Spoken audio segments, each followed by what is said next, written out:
강원도에 대형 산불이 발생한 지 7개월이 지났습니다. 날씨가 추워지면서 이재민들의 한숨도 깊어지고 있는데요.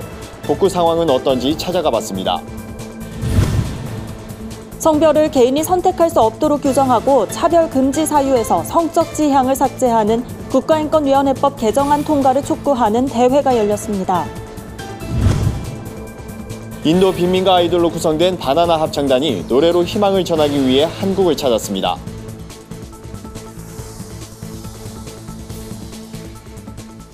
안녕하십니까. 구티비 뉴스입니다. 지난 4월 강원도 일대를 덮친 대형 산불로 1,500여 명의 주민들이 하루아침에 삶의 터전을 잃었습니다. 그 후 7개월이 지났지만 상황은 나아지지 않고 있는데요. 연말을 앞두고 이재민들의 상황은 어떤지 최로희 기자가 직접 현장을 찾았습니다. 강원도 일대에 대형 산불이 발생한 지 7개월이 훌쩍 지났지만 이재민들의 마음은 여전히 무겁기만 합니다. 본격적인 추위가 다가오면서 조립식 주택에서 지내는 이재민들은 걱정이 이만저만이 아닙니다. 12월 달이 차츰차츰 다가오고 이러니까 앞으로 더 추워지면 어떡하나 하는 생각이 들어 빨리 집으로 들어가야 되겠는데 하는 마음이 굴뚝 같고요. 이곳 고성에는 여전히 산불 이재민 250세대가 이런 조립식 주택에서 지내고 있습니다. 정부와 지자체에서 한파 대비 안전점검을 실시하는 등 조치를 취하고 있지만 겨울철 추위에 대한 걱정을 완전히 떨쳐내기는 힘든 실정입니다. 그런데다가 한겨울에는 공사가 힘들기 때문에 복구 중인 집은 언제 완공될지 확실치 않은 상황입니다. 교회도 사정은 마찬가지입니다. 예배당이 전소됐던 원암 감리교회도 새 단장을 준비 중이지만 올겨울은 조립식 건물에서 예배를 드려야 합니다. 이재민들은 추위도 걱정이지만 무엇보다 마음고생이 크다고 말합니다. 근데 남아하는 사람들은 참 힘들어요. 집도 짓는 과정이 있겠지만은 그동안 마음고생이 참 천차만별로 이상하게 좋은 마음이 참 찾아보기 힘들고.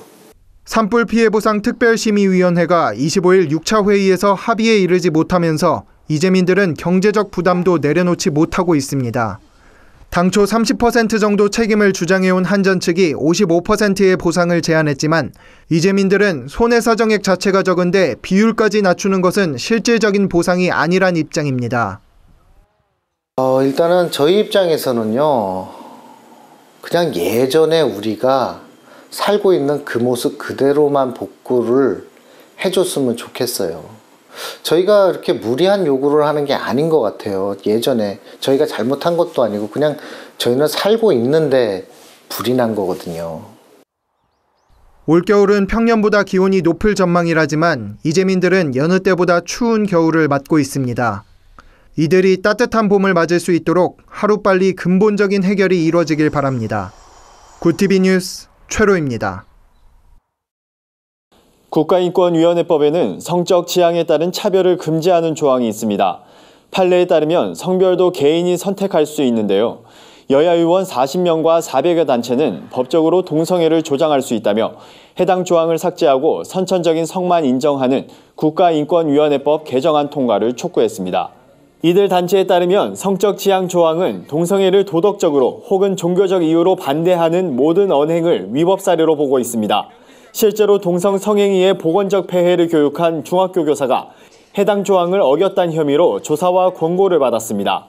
대표 발의자인 자유한국당 안상수 의원은 동성애는 찬성자와 반대자의 자유가 모두 존중돼야 하는데 인권입법 제2조 3항은 반대자들의 자유를 억압한다며 성적 지향 속에는 동성애 외에도 소아성애, 수간, 부모 자식 간의 결혼 등이 포함돼 있어 이를 반대하는 모든 것이 인권 침해로 규정돼 있다고 설명했습니다. 예장합동 부총회장 소강성 목사는 개정안은 성소수자에 대한 존중을 전제로 시작하지만 성적 지향은 어떤 경우에도 정당화될 수 없다며 교회는 세상을 바꿀 책임을 갖기 때문에 잘못된 것을 바로 말할 수 있어야 한다고 강조했습니다.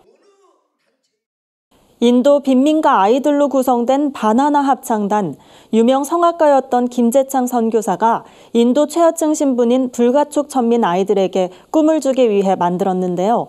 어려운 환경 속에서 찾은 희망을 노래로 전하기 위해 한국을 찾았습니다. 국제개발NGO 월드샤프의 대표를 맡고 있는 김재창 선교사는 빈민가에서 태어나 도레미도 모르던 아이들이 찬양을 통해 웃음과 꿈을 되찾고 놀랍게 변화된 모습을 만날 수 있다며 복음이 만들어낸 기적을 한국교회에도 전하고 싶다고 밝혔습니다. 바나나는 힌디어로 세우다, 변화시키다란 뜻으로 찬양을 부르며 변화된 빈민가 아이들 20명으로 구성됐습니다. 이들의 이야기를 다룬 바나나송의 기적이란 영화가 지난해 국내외에서 소개되며 뜨거운 감동을 전하기도 했습니다. 바나나 합창단은 27일 일산 킨텍스를 시작으로 군포 제1교회, 치유하는 교회 등에서 한 달간 공연을 펼칠 예정입니다. 주의 자비가 내려와를 비롯한 찬양과 아리랑, 카레송 등 12곡을 선보이며 감동과 재미를 전하게 됩니다. 세상 속 크리스천들의 다양한 이야기를 만나보는 시간입니다. 오늘은 어떤 소식들이 있는지 김민주 기자가 전해드립니다. 세상 속 크리스천들의 이야기를 만나보는 네포난의 교회입니다. 첫 번째 소식입니다. 미랄복지재단이 사회적 나눔 문화 확산을 위해 마련된 2019 CSR 필름 페스티벌에서 한국국제협력단 이사장상을 수상했습니다. 미랄복지재단은 2017년에도 동일한 상을 받은 바 있는데요. 이번에는 해외 에너지 빈곤국 자립을 위한 친환경 에너지 지원 사업 영상을 출품해 수상의 영예를 안았습니다. 영상에는 저개발 국가에서 진행 중인 전기에너지 지원 사업으로 인한 주민들의 변화가 담겼습니다. 재단에서 태양광 랜턴과 태양광 도서관 지원을 받은 현지 주민들은 삶의 질과 학습, 일터 환경이 개선됐다며 감사의 뜻을 전했습니다. 미랄복지재단은 2012년부터 전기시설이 없는 지역에 태양광 랜턴을 보급하고 태양광 도서관과 에너지 일자리 센터를 건립해왔다며 앞으로도 빈곤 주민들의 보호와 자립을 위해 최선을 다하겠다고 밝혔습니다.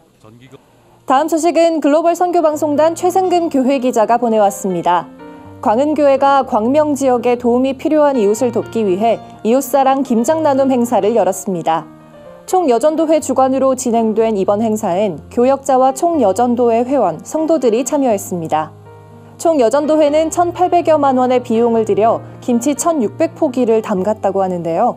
10kg 용량 480박스로 포장된 이웃사랑 김치는 광명시 이웃들과 성도, 주변 지역 교회들에 전달됐습니다.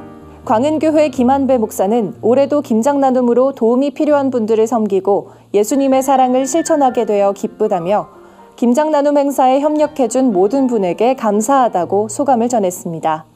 한편 광은교회는 이웃사랑의 일환으로 과일, 쌀 등 추수감사주일 헌물을 광명시 소재 복지시설과 독거노인에게 기증했습니다. 마지막 소식입니다. 한국장애인재단과 그대로 괜찮은 쿠키가 장애인 인식 개선을 위한 그대로 괜찮아 캠페인을 마련했습니다. 그대로 괜찮아 캠페인은 장애인에 대한 편견과 차별을 개선하기 위해 한국장애인재단이 진행하는 정기 후원 캠페인인데요. 저마다 다른 모양이지만 똑같이 맛있는 쿠키처럼 장애와 비장애를 떠나 각자의 모습 그대로 괜찮은 사람이라는 메시지를 전하고 있습니다. 후원 참여자에게는 쿠키 세트와 배지, 엽서와 후원 감사증이 담긴 그대로 괜찮은 리워드가 발송되는데요. 캠페인으로 모인 기금은 교육 프로그램, 캠페인 등 장애를 이해하고 공감할 수 있는 인식 개선 사업에 사용될 예정입니다. 이번 캠페인에는 한국장애인재단 홍보대사로 활동해온 방송인 안선영 씨가 재능 기부로 참여하기도 했는데요. 안선영 씨는 그대로 괜찮은 쿠키 선물 박스로 사랑하는 사람에게 따뜻함을 선물하면 좋을 것 같다고 전했습니다. 네포난의 교회는 시청자 여러분의 참여를 기다립니다. 소소한 영상도 좋습니다. 이웃과 함께 나누고 싶은 영상이 있다면 전화나 이메일로 제보해 주시기 바랍니다. 굿TV 뉴스 김민주입니다. 오늘의 사회 이슈를 진은희 기자가 종합해드립니다. 오늘의 이슈 포커스입니다. 아세안 주도의 지역 협의체를 활용한 한반도의 완전한 비핵화와 평화가 가속화될 전망입니다. 한국과 아세안 10개국 정상은 부산 백스코에서 열린 한 아세안 특별정상회의에서 이 같은 내용을 골자로 한 25개 항의 성명을 채택해 발표했습니다. 또 보호무역주의에 반대하고 교역 투자도 더욱 활성화할 계획입니다. 또 성명에는 초국가 범죄, 테러리즘, 폭력적 극단주의 등의 비전통 안보 이슈에 대응하기 위한 안보 협력은 물론 사이버 안보 협력도 더욱 강화할 것이라고 밝혔습니다. 철도노조 파업 철회에 따라 KTX와 수도권 광역전철 등이 26일 첫 차부터 평상시 100% 수준으로 정상 운행을 시작했습니다. 코레일에 따르면 ITX 새마을호도 평시와 같이 정상 운행에 들어갔으며 무궁화호도 오전 9시를 기해 운행이 정상화됐습니다. 다만 화물열차는 단시일 내에 정상화가 어려워 이날부터 점차적으로 운행률이 높아질 것으로 보입니다. 소셜미디어 업체 페이스북과 트위터가 이용자 수백 명의 개인정보가 일부 앱 로그인 과정에서 노출됐을 가능성이 있다고 밝혔습니다. 문제 앱은 자이언트 스퀘어, 포토파이 등을 포함해 구글 플레이 스토어에서 내려받을 수 있는 일부 안드로이드 앱이 해당됩니다. 이렇게 노출된 개인정보엔 이메일 주소나 이용자 이름이 포함된다고 설명했습니다. 서울시가 올해로 시행 3년이 된 역세권 청년주택 중 주변 시세보다 훨씬 낮은 반값 월세로 공급되는 청년 신혼부부 주택의 비중을 40에서 70% 수준까지 대폭 늘리기로 했습니다. 역세권 청년주택의 주거면적도 1인 청년용과 신혼부부용을 각각 확대합니다. 또 냉장고나 에어컨 등 필수 가전과 가구는 빌트인 설치를 의무화해 입주자의 편의를 높이고 부담을 줄이겠다는 방침입니다. 구티비 뉴스 진은입니다. 글로벌 선교 방송단과 함께하는 교계 소식을 윤인경 기자가 전해드립니다. 부울경 본부에서 전해온 소식입니다. 부산 기독교 총연합회가 주최한 교회사랑 나라사랑 특별기도회가 부전교회에서 열렸습니다. 우리가 여호와께로 돌아가자란 주제로 진행된 특별기도회에선 500여 명의 성도들이 한국교회와 부산의 성시화를 놓고 뜨겁게 기도했습니다. 말씀을 전한 총신대학교 박용규 교수는 하나님만이 우리의 피난처 되시고 힘이 되시는 것을 고백하자고 말했습니다. 백석예술대학교가 제4회 미디어 페스티벌을 개최했습니다.